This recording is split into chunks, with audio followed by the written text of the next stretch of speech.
Donc, bienvenue donc à tout le monde pour ce webinaire sur le sujet du mandat de protection future couplé avec la question de l'assurance vie.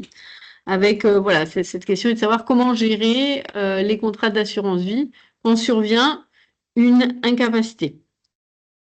Donc, moi, je me présente, je m'appelle Mélanie Parnot, je suis avocate et présidente d'une entreprise qui s'appelle Droit Quotidien Legal Tech qui porte un projet sur le sujet du mandat de protection future. Donc, on fait partie d'un groupe qui facilite l'accès aux droits aux citoyens depuis de nombreuses années.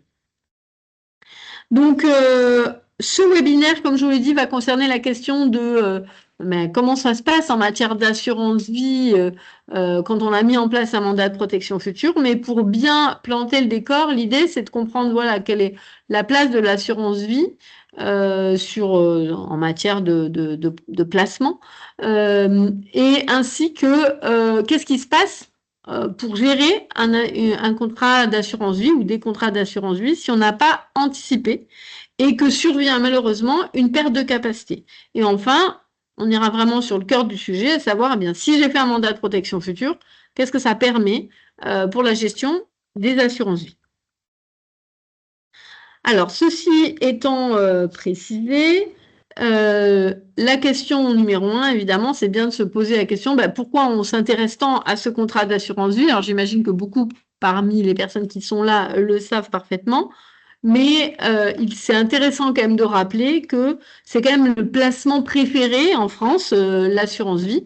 C'est vrai qu'on a 2 milliards d'encours à fin 2024. Donc, on est sur quand même un placement qui va concerner énormément. Alors, on n'a pas de chiffres officiels, mais ça va concerner plusieurs millions de personnes en France qui ont des assurances vie et probablement si on regarde les seniors qui dépassent voilà l'âge de 65-70 ans, probablement que beaucoup de ces seniors avant 70 ans auront mis en place une assurance vie et de ce fait, beaucoup de ces personnes, si elles se retrouvent en situation d'incapacité, eh bien, auront des contrats d'assurance vie à continuer à gérer postérieurement à la survenance de leur vulnérabilité. Donc, en termes de chiffres, on sait que, notamment quand il y a des conseillers en gestion de patrimoine qui interviennent, ça fait partie des différents placements qui sont proposés. Et selon le livre blanc d'Apredia en 2024, 36% des actifs confiés étaient en assurance vie et 51% des actifs confiés, 36% pardon, en assurance vie en euros et 51% en assurance vie en unité de compte. Donc, ça veut dire que, grosso modo, c'est quand même un enjeu assez important de savoir toutes ces assurances vie, une fois que la vulnérabilité se présente, mais comment on va devoir, voilà, quelles sont les problématiques qu'on va rencontrer pour leur gestion. Donc, c'est la question à laquelle on va répondre. Dans un premier temps, en regardant qu'est-ce qui se passe si rien n'a été anticipé. Et dans un second temps, en regardant si l'anticipation permet d'améliorer la manière de gérer ces contrats d'assurance vie. Donc, dans un premier temps, j'ai un contrat d'assurance vie. Si survient une incapacité sans signature d'un mandat de protection future, qu'en est-il? Alors en fait, on a d'abord prioritairement, on va aborder d'abord pour commencer la tutelle. En matière de tutelle, tous les actes de disposition qui sont faits au nom d'une personne protégée, eh bien, doivent être autorisés par le juge des tutelles. Si on regarde qu'est-ce que ça signifie en matière d'assurance vie, eh bien, on a un décret du 22 décembre 2008 qui va lister, en fait, dans ce décret, vous avez deux annexes. Une annexe qui liste vraiment les actes qui constituent des actes de disposition sans aucun doute. Et vous avez une annexe 2 qui présente les actes qui peuvent être considérés comme des actes de disposition selon les circonstances. Donc, ça veut dire qu'il y a une marge d'appréciation plus large sur les actes qui figurent en annexe 2.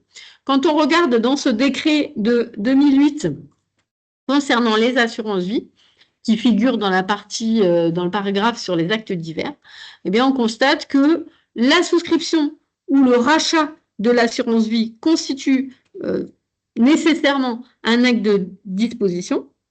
et que la désignation, substitution, révocation d'un bénéficiaire, donc grosso modo la modification, la mise en place et la modification de la clause bénéficiaire, également constitue nécessairement un acte de disposition, puisqu'on est sur la partie annexe 1 du décret de 2008.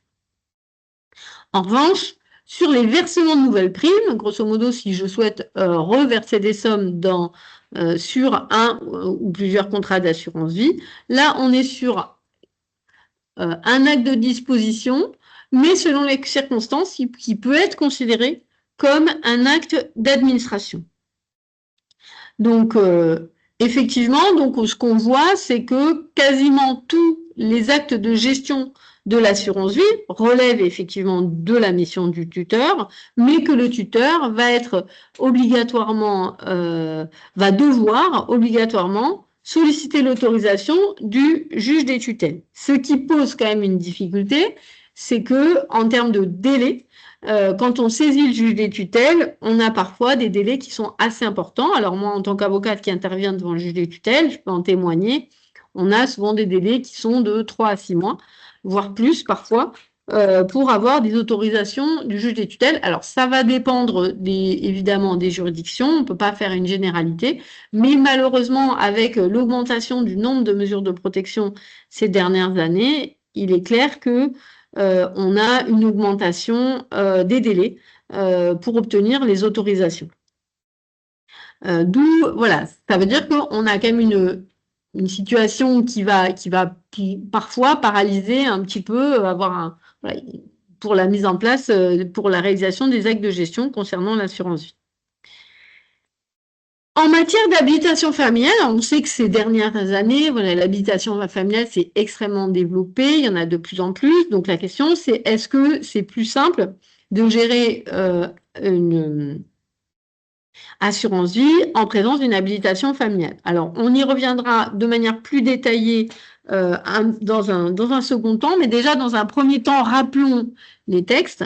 L'habilitation familiale, elle va permettre à la personne habilitée de faire tous les actes de disposition à titre onéreux.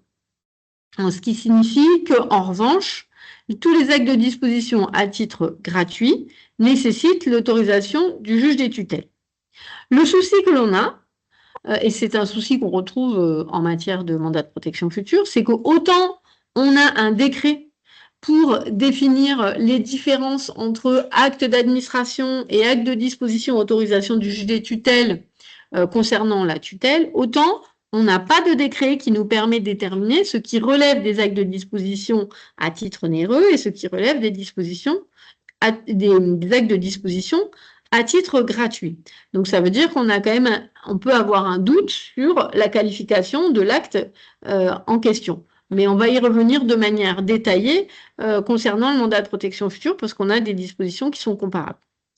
Alors, l'habilitation familiale, donc, forcément, va permettre de réaliser plus d'actes sans autorisation que la tutelle, mais il ne faut pas oublier que déjà, pour la mise en place d'une habilitation familiale, on est sur des délais qui sont souvent identiques à ceux de la tutelle. Et on sait que la mise en place d'une mesure de protection, c'est entre 6 et 9 mois selon les juridictions. Alors, il y a quelques exceptions, mais dans l'ensemble, sur les grandes villes où on a une urbanisation importante, on sait qu'on a des délais qui sont de plus en plus longs pour obtenir la mesure de protection. Et parfois, c'est justement parce qu'on a besoin, par exemple, de racheter une assurance vie pour pouvoir payer un EHPAD qu'on se retrouve à dire, bah, du coup, là, la personne ne peut plus le faire, donc on va être obligé de faire la demande de protection.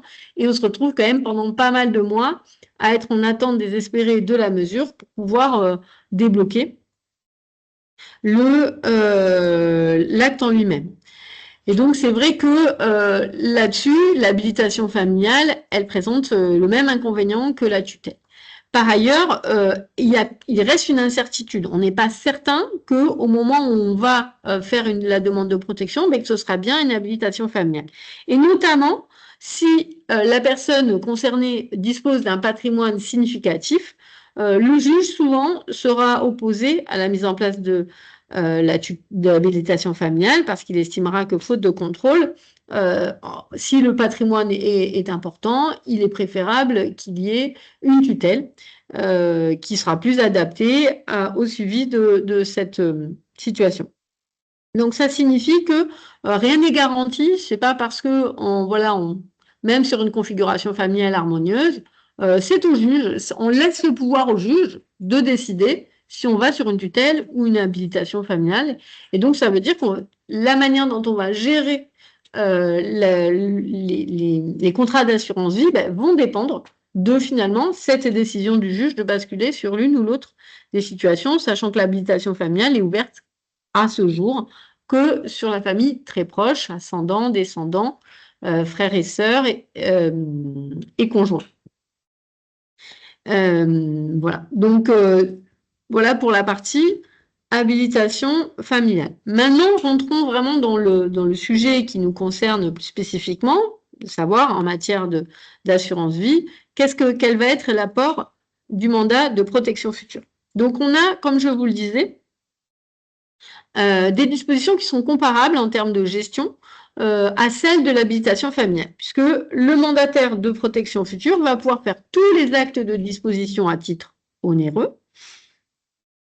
En revanche, il ne pourra pas faire les actes de disposition à titre gratuit, lui, pour cela.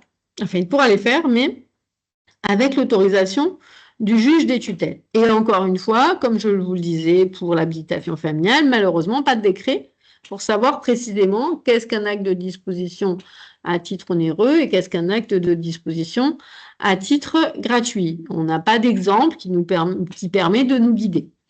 Donc la question centrale, ça va être, on se la pose autant pour l'habilitation familiale que pour le mandat de protection future, eh bien, quels sont les actes de gestion qui sont soumis à l'autorisation du juge des tutelles en matière de gestion d'assurance vie. Donc pour cela, on a quand même évidemment les règles du Code civil sur lesquelles on peut s'appuyer, notamment l'article 1107 alinéa 2, qui prévoit que est un acte à titre gratuit l'acte qui va procurer à une personne un avantage sans attendre ni recevoir de contrepartie.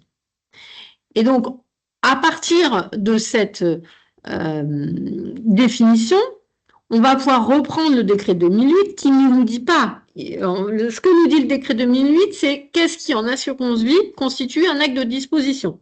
On ne sait pas s'il est à titre onéreux ou à titre gratuit. Donc l'idée, c'est de partir de cette définition, de reprendre la liste des actes de disposition concernant l'assurance vie et de voir acte par acte quels sont ceux qui vont relever de la définition d'actes de disposition à titre onéreux et ceux qui relèveront d'actes de disposition à titre gratuit. Donc, on a bien sûr souscription, rachat, désignation, substitution, tout ce qui est clause bénéficiaire et le versement de la nouvelle prime qui, elle, peut être soit un acte d'administration, soit un acte de disposition selon les circonstances. Donc, comme nous n'avons pas de précision dans le décret de 2008, eh bien, nous-mêmes, on a fait le classement en toute logique. Donc, si on reprend un contrat d'assurance vie, on sait qu'on a deux relations qui se nouent parallèlement. On a la relation entre le souscripteur et l'assureur d'un côté, et de l'autre, on a la relation entre le souscripteur et le bénéficiaire, celui qui, en cas de décès, recevra l'argent qui aura été placé sur l'assurance vie. Et donc, si on reprend la liste de chacun des actes, si on reprend l'acte de souscription, l'acte de souscription d'un contrat, c'est bien entre le souscripteur et l'assureur. Et là, on est bien sur un acte de disposition à titre onéreux, par définition, puisque c'est dans la relation entre le souscripteur et l'assureur. La difficulté, c'est que à chaque fois que je vais souscrire, il va bien falloir que je détermine quelle est la clause bénéficiaire qui va s'appliquer, puisque quand je souscris, je verse des fonds. En général, les deux se font simultanément. Et donc, il va y avoir quand même, en parallèle de l'acte de disposition à titre onéreux, l'acte de disposition à titre gratuit, qui est la détermination de la clause bénéficiaire. Et ensuite, nous avons le rachat. Alors, le rachat, c'est un acte de disposition à titre onéreux, puisqu'il n'y a pas, on est dans une logique de relation entre le souscripteur et l'assureur. Et bien sûr, la clause bénéficiaire, comme on l'a vu, que ce soit sa mise en place initiale ou sa modification ultérieure, eh bien, on est sur un acte de disposition à titre gratuit. Et enfin, on a les nouveaux versements qui peuvent être soit des actes d'administration, soit des actes de disposition, et soit à titre onéreux, soit à titre gratuit, selon les circonstances aussi, on va le voir, puisque je vais vous apporter des précisions à ce sujet. Mais c'est vrai que dans une logique, c'est vrai que les versements, ils peuvent avoir vraiment, entre souscripteurs et assureurs, ils auront plutôt évidemment la nature d'actes de disposition à titre onéreux, mais dans la relation entre le souscripteur et le bénéficiaire, effectivement, ces versements peuvent être considérés comme des actes de disposition à titre gratuit. Bien sûr, il y a la possibilité de clarifier tout ça, parce qu'on est dans une logique où on veut essayer le plus possible de déjudiciariser pour amener de la flexibilité, de la souplesse dans la gestion de ces contrats d'assurance vie. Et il existe des modalités possibles pour éviter le juge des tutelles en utilisant la technique de l'expression de volonté anticipée sur le sujet de l'assurance vie. Par exemple, évidemment, si vous êtes mandataire de protection future et que vous devez souscrire un contrat d'assurance vie, vous allez avoir le problème de devoir déterminer quelle va être la clause bénéficiaire. Eh bien, on peut résoudre cette difficulté en laissant au mandant, quand il est encore en possession de ses moyens, de préciser quelle sera la clause bénéficiaire type qui sera nécessaire d'appliquer, ou bien tout simplement en précisant qu'il a rédigé un testament dans lequel il a rédigé une clause bénéficiaire et que pour tout contrat d'assurance vie qui serait souscrit en cas d'activation du mandat, ultérieurement à l'activation, eh bien, il y aurait un renvoi vers la clause bénéficiaire qui a été précisée dans le testament en question. Donc, ça permet finalement de régler la question de la souscription, puisqu'en cas de souscription, on va faire un renvoi vers la clause bénéficiaire anticipée, et de ce fait, le mandataire n'aura pas à décider de cette clause bénéficiaire. Il ne fera que suivre les consignes, et dans ce cas-là, ce n'est plus un acte de disposition, mais ce sera un acte d'administration. Il suit les consignes d'administration que lui a donné le souscripteur. De même, on peut exprimer des volontés en termes de placement, et c'est là qu'on va se retrouver dans une circonstance où on est plutôt sur un acte d'administration, puisque si le mandant, le souscripteur a indiqué sur quel type d'assurance vie, s'il devait avoir des sommes à sécuriser ou des fonds qui lui parviendraient par exemple, d'un héritage, eh bien, qu'il puisse préciser en amont, selon quelle modalité il souhaite que ces placements soient réalisés. Et grâce à cette modalité d'expression de volonté anticipée sur la manière de gérer finalement le contrat d'assurance vie, eh bien, ça permet d'avoir tous les actes qui sont réalisés par le mandataire de protection future comme étant réalisés sans autorisation du juge des tutelles, à l'exception, bien sûr, de la modification de la clause bénéficiaire. Parce que là, on est vraiment sur un acte de disposition à titre gratuit. Si une modification par rapport à ce qui a été prévu initialement et que c'est à l'initiative du mandataire, forcément, il faudra une autorisation du juge des tutelles. Donc, ça permet vraiment de sécuriser la mise en place de l'assurance vie et surtout de sécuriser sa gestion sur la durée et d'éviter de se retrouver avec des délais très importants pour pouvoir faire ces actes de gestion et d'un autre côté, d'éviter d'être soumis à l'insécurité de la décision d'un juge. Comment on va pouvoir exprimer ses volontés de manière anticipée concernant cette assurance vie? On a plusieurs options possibles. La première, c'est effectivement au moment où on rédige le mandat de protection future, on va pouvoir prévoir une clause spécifique où on va détailler la manière dont on souhaite que les contrats d'assurance vie soient gérés, les clauses bénéficiaires type, la manière dont on souhaite que les placements soient réalisés si on doit avoir des fonds disponibles à la suite de l'activation du mandat de protection future. Donc ça, c'est une solution qui est tout à fait juridiquement valable, mais qui va poser un problème d'actualisation. Si vous faites votre mandat en 2025 et qui doit s'activer en 2030, peut-être que en 2030, toutes les dispositions que vous aurez mises concernant la gestion de vos assurances-vie ne seront plus d'actualité. Et si demain, vous souhaitez les actualiser, vous serez contraint de re-signer un nouveau contrat d'assurance-vie. La deuxième option que l'on peut proposer, c'est le fait de passer par un acte séparé, ce qui est parfaitement valable. On peut tout à fait, dans un acte sous seing privé ou un acte notarié qui est postérieur au mandat de protection future, exprimer des volontés unilatérales de gestion de ses contrats d'assurance vie. De manière anticipée. En fait, ce que dit, pour bien comprendre l'état d'esprit, ce que dit la réglementation, c'est que toute mesure de protection, et en particulier le mandat de protection future, doit être exercée dans le respect des volontés de la personne. Et ce que dit la Cour de cassation, c'est que cette volonté, elle doit être recherchée par tout moyen.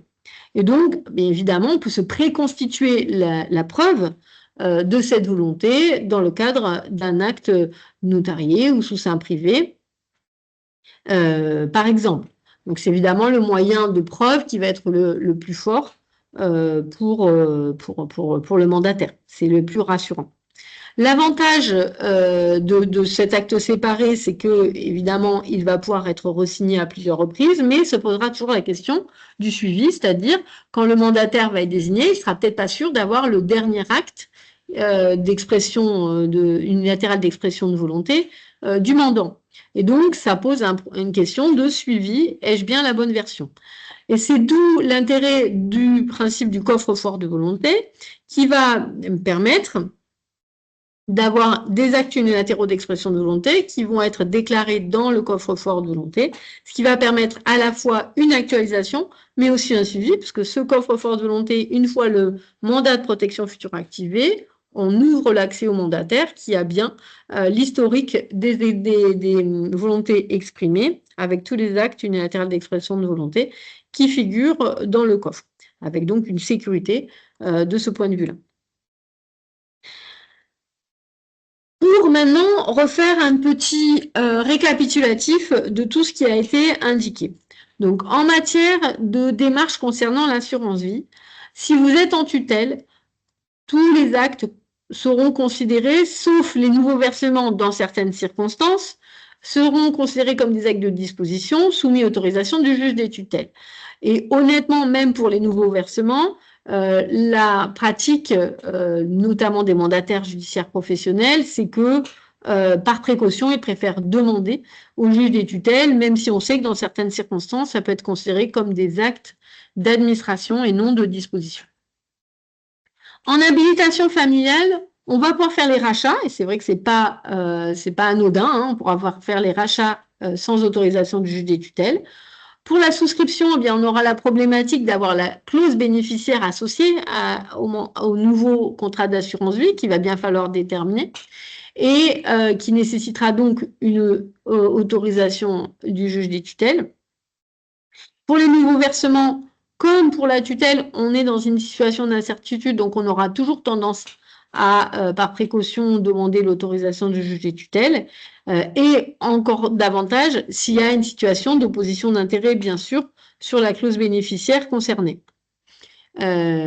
Enfin, pour le mandat de protection future, on pourra, aussi bien pour le rachat, la souscription que les nouveaux versements, grâce aux volontés exprimées, se passer de l'autorisation du juge des tutelles.